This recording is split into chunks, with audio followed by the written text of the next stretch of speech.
Assalamualaikum warahmatullahi wabarakatuh dan salam sejahtera.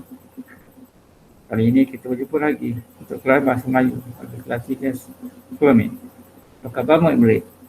Saya harap murid-murid sihat dan tujuh minggu ini murid telah melakukan tugas yang saya beri. Masih ingat lagi dengan pelajaran yang lalu? Ya, kalau kamu ada yang masih ingat ya, saya telah beri dalam Telegram kumpulan tentang rekaman lagu. Dan apa yang paling penting daripada lagu itu ialah kamu dengar semua katanya. Setiap perkataan yang dikeluarkan di situ, ya, ada perkataan penting yang boleh kamu ambil dan kamu bina ayat. Baik, saya percaya kamu dah siap 6 ayat untuk dibina. Dan untuk mencabar lagi, kamu diminta membina laporan pada lagu kenaan. Banyak perkara yang boleh kamu dapatkan dalam ayat di sana, seperti perintah kawalan pergerakan PKP, COVID-19, mati, maksudnya kesan daripada berlakunya COVID-19, kematian yang semakin meningkat, kita duduk rumah. Jadi kalau kamu perhatikan di situ, sebenarnya banyak boleh kamu bina ayat. Kerana kat situ dia memandu kamu, memudahkan pada kamu.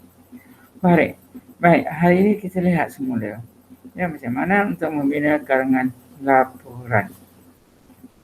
Setelah kita ada perkataan-perkataan penting, kita dah tergambar pada kita apa yang nak kita laporkan, kita lihat. Ya.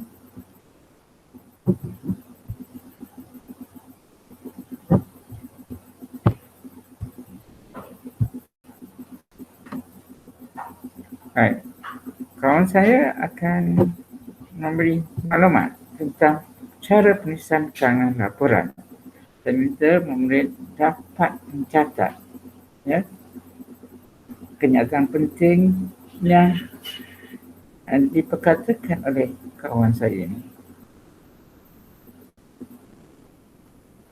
Assalamualaikum dan selamat sejahtera semua. Okey, berjumpa lagi dengan Cikgu Murni. Untuk hari ini, Cikgu ingin menerangkan mengenai karangan jenis laporan. Okey, karangan jenis laporan merupakan salah satu daripada karangan berformat. Okey, biasanya murid-murid bila dengar sahaja karangan jenis berformat, takut kan untuk menjawab. Sebab apa? Sebab tak ingat format. Jadi di sini cikgu ingin membantu kamu supaya kamu ingat format karangan jenis laporan. Okey, jom kita ulang kaji bersama Cikgu Murni.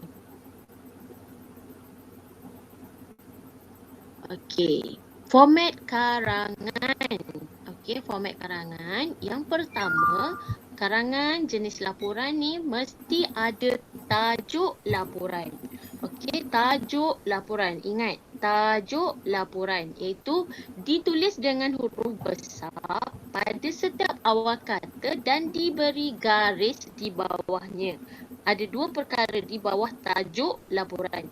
Yang pertama, huruf besar di setiap awal kata dan juga kita garis bawah tajuk tu. Itu yang pertama.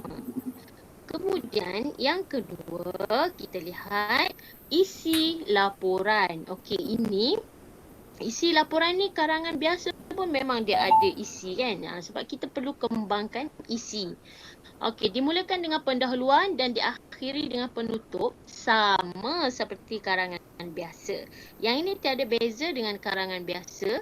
Okey, sebab karangan biasa macam cikgu cakap tadi, memang karangan biasa pun memang ada isi laporan. Okey, seterusnya kita lihat yang ketiga, mempunyai pengakuan pelapor. Okey. Ditulis di sebelah mana? Ditulis sebelah kiri. Laporan selepas perenggan akhir sesudah melangkaui 2 atau 3 baris kosong huruf pertama mestilah huruf besar dan dibubuh tanda koma selepas pengakuan tersebut. Okey, yang ketiga ialah pengakuan pelapor. Okey, di bawah sekali dan di sebelah kiri. Kemudian kita lihat tarikh. Okey, laporan ada tarikh. Ditulis di sebelah kanan. Kalau pengakuan pelapor tadi sebelah kiri. Tarikh sebelah kanan. Ditulis di sebelah kanan laporan setentang dengan pengakuan pelapor. Sama baris dengan pengakuan pelapor tadi. Okey, kita lihat seterusnya.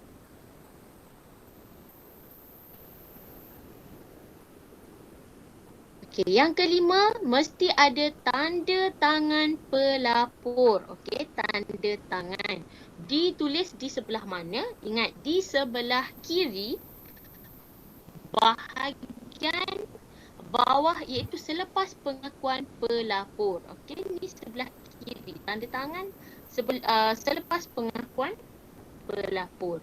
Kemudian, nama pelapor ditulis sepenuhnya dengan huruf besar di dalam kurungan selepas tanda tangan.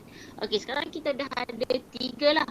Yang pertama tadi, yang 3 berturut-turut. Yang pertama pengakuan pelapor. Yang kedua tanda tangan. Selepas tanda tangan, nama pelapor. Okey, seterusnya kita tengok yang terakhir iaitu jawatan pelapor. Mesti ada jawatan pelapor iaitu ditulis di sudut bahagian kiri, di bawah dan dibubuh tanda koma di hujungnya. Seterusnya ditulis nama persatuan yang diwakili dan dibubuh titik. Maksudnya yang pertama tadi yang bahagian bawah apa dia? Pengakuan pelapor, kemudian tanda tangan pelapor, nama pelapor dan juga jawatan pelapor. Okey, jelas? Seterusnya kita lihat contoh karangan. Okey, contoh karangan. Hari ini kita lihat anda telah terpilih mewakili sekolah ke suatu kem motivasi untuk memimpin persatuan kokurikulum di sekolah.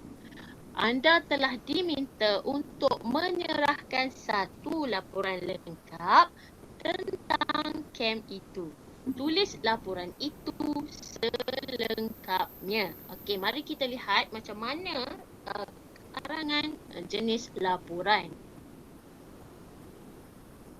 Okey, ini adalah contoh. Okey, contoh laporan lah. Okey, yang pertama, pendahuluan yang baik bagi karangan laporan sepatutnya merupakan sebahagian daripada isi laporan. Apakah yang dimaksudkan? Nanti kita akan lihat. Okey, pendahuluan mesti ada tajuk laporan. Ini yang cikgu nyatakan tadi, tajuk laporan. Cuba perhatikan setiap awal perkataan, okey, huruf besar, betul tak? L, laporan. K besar, M besar, P besar, P persatuan, P besar, S besar. Kemudian kita gariskan. Ini ialah format untuk tajuk laporan. Ingat, senang je. Tajuk, okey, setiap awal huruf tu kita buat huruf besar, kemudian kita garis. Okey. Macam mana pendahuluan? Okey, pendahuluan yang baik, kita masukkan latar belakang kem. Okey, tengok kem motivasi pemimpin Persatuan Sekolah-Sekolah Menengah seluruh daerah Kuala Langat dan Sepang telah diadakan di Kompleks iKelas Pantai Morib dari 5 Mac hingga 7 Mac 2017. Okey, ada kat mana? Kem ni kat mana? Tempatnya di mana? Bilangan peserta ada apa? Kemudian upacara perasmian tu siapa yang rasmikan? Okey. Kemudian yang ini, yang kedua, ni dah masuk kepada isi. Okey. Isi satu objektif KEM. Okey, perenggan yang kedua selepas pendahuluan tadi kita masukkanlah objektif utama tu untuk apa? Untuk memberikan bimbingan, pengetahuan dan pendedahan kepada para pemimpin persatuan co-kurikulum di sekolah.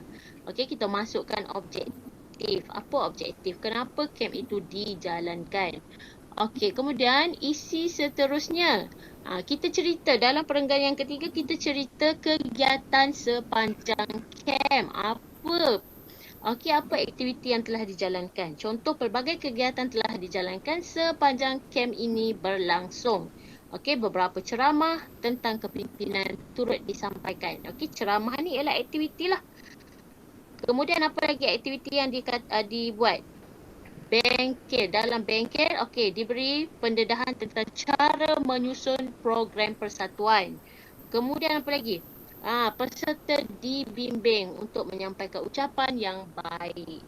Okey. Seterusnya, perenggan yang keempat, kesan daripada KEM itu. Kita ceritakan, okey, kesan. KEM selama 3 hari ini berjaya. Okey, ini kesan dia. Berjaya menerapkan kesan positif kepada diri para peserta. Kemudian kita huraikan. Okey, dan seterusnya isi kelima, mencungkil potensi pelajar. Okey, ceritakanlah mampu mencungkil potensi pelajar. Okey, seterusnya. Ini dah nak penutup ya. Penutup, macam mana penutup? Kita lihat. Okey, penutup. Perenggan yang baik bagi karangan laporan sepatutnya merupakan ucapan terima kasih, tanda tangan pelapor, nama dan juga jawatan. Okey, ini penutup. Saya mengucapkan ribuan terima kasih kepada pihak sekolah yang telah memilih saya untuk menyertai KEM ini. Okey, ucapan terima kasih. Kemudian, ini yang kita lihat di awal-awal tadi tu. Di awal tadi cikgu dah terangkan. Ini adalah formatnya. Okey, ini pengakuan pelapor disediakan oleh. Disediakan oleh tadi depan huruf besar dan diakhiri dengan koma. Kemudian tarikh. Tarikh ni setentang dengan pengakuan pelapor. Kemudian nama, tanda tangan pelapor, kemudian nama pelapor huruf besar kesemuanya dan juga apa dia ni? Ni ialah jawatan pelapor. Okey, jadi cikgu harap awak boleh ingat format karangan jenis laporan. Okey. Tips menjawab soalan. Okey, yang pertama, kenal pasti kata kunci soalan. Kenal pasti kata kunci soalan. Dia nak apa? Soalan ni nak apa? Kemudian yang kedua, kenal pasti skop tajuk soalan. Soalan tu nak laporan mengenai apa? Perkemahan ke? Kem motivasi ke? Aktiviti persatuan? Okey, kenal pasti skop soalan. Okey, yang ketiga, fahami kehendak soalan. Apa yang perlu kamu lakukan? Okey, jadi itu sahaja untuk hari ini. Cikgu harap perkongsian ini memberi manfaat kepada kamu dan membantu kamu untuk menjawab soalan karangan jenis laporan. Okey, jumpa lagi.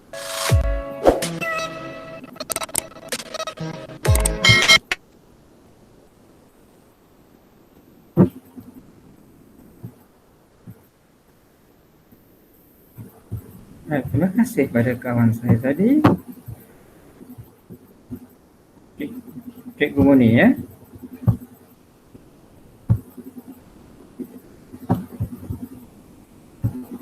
Saya harap murid dapat mencatat kehendak pada soalan, pada cara menuliskan laporan. Kalau awak masih ingat, mesti ada tajuk, dan isi penting, dan ada pelapor. Itu beberapa perkara penting. Andai kata kamu terlepas pandang ataupun tak sempat mencatat, tak apa. Saya akan tayangkan sekali lagi video berkenaan.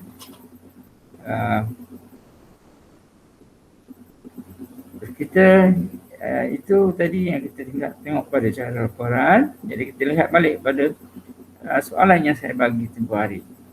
Ya, lebih pada lagu berkenaan, ya, lebih kepada tentang COVID-19 dan kawalan pergerakan. Jadi itu adalah perkara-perkara penting yang perlu kamu tulis. Jadi kamu dah tahu kat mana isi penting, mana kendak soalan. Kamu berkisahkan pada COVID-19. Kamu berkisahkan kepada cara penjagaan duduk di rumah. Itu juga kesan daripada berlakunya COVID-19, kematian yang berlaku banyak. Ya. Baik. Saya berhenti sekejap untuk berpulang pada awak untuk berehat. Kita akan sambung sekejap lagi.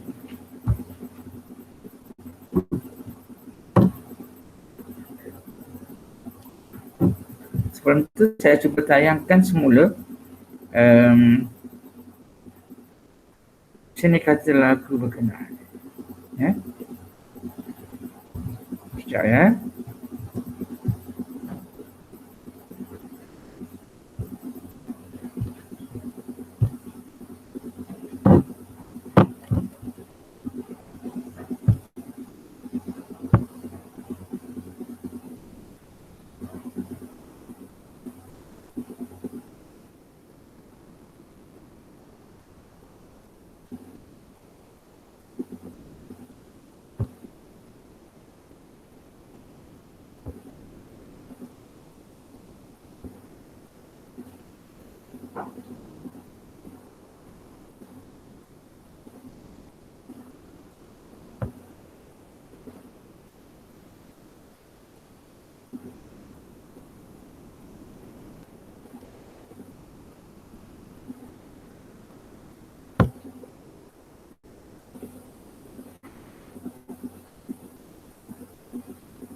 Saya bagi awak rehat dalam 5 minit.